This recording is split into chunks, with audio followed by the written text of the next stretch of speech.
Well, here we go again, folks. Another day, another gut punch to the British people. The Court of Appeal, those unelected, wig-wearing guardians of the bleeding obvious, have just ruled that the Home Office can intervene and appeal in the Epping Bell Hotel case.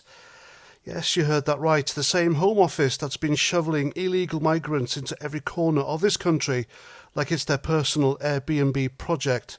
And now they've been handed a golden ticket to keep the doors of the Bell Hotel wide open for more of the same.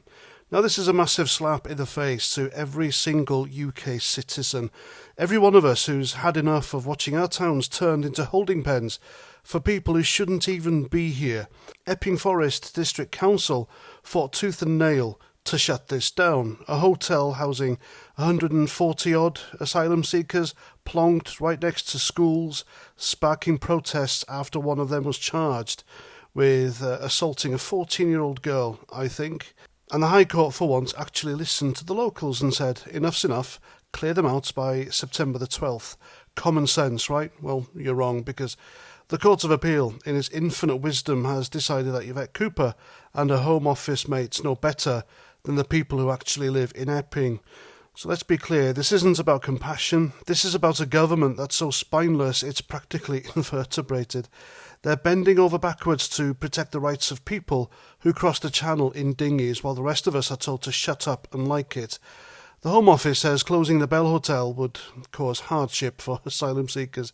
Hardship? Bloody hell. What about the hardship of Epping residents who can't walk their streets without tripping over protests or security fences? What about the parents sending their kids to school next to a hotel where someone's been charged with attacking a teenager? Where's their human rights lawyer, eh? And don't get me started on the bigger picture. There are around 30-odd thousand so-called asylum seekers in 200-odd hotels across the UK, costing billions, clogging up communities and fueling tensions that anyone with half a brain could see coming. The Home Office admits this ruling could set a precedent, but not the kind we need. They're terrified other councils will follow Epping's lead and start kicking up a fuss. Well, good, so they should. If every council grew a backbone like Epping's, maybe we'd start getting our country back. But no, the Court of Appeals decided the Home Secretary's statutory duty to house these people trumps everything else. Never mind that the same Home Office can't seem to find a way to deport anyone, ever. Never mind that the locals are screaming, this isn't working. Never mind that the government's own lawyers warned this could spark more unrest. No, let's just keep the hotel open, keep the chaos going, and tell the British public to suck it up. How much more must we take? How many more towns have to be turned upside down? How many more protests? How many more court cases before someone in power actually listens? This isn't about planning laws or injunctions. This is about a system that's decided the British people are the last priority in their own country. The Home Office doesn't want an orderly closure of asylum hotels, as they claim.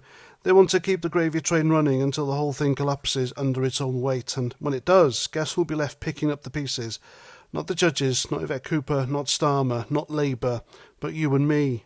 So here's the deal. If you're sick of this, don't just sit there muttering at your telly.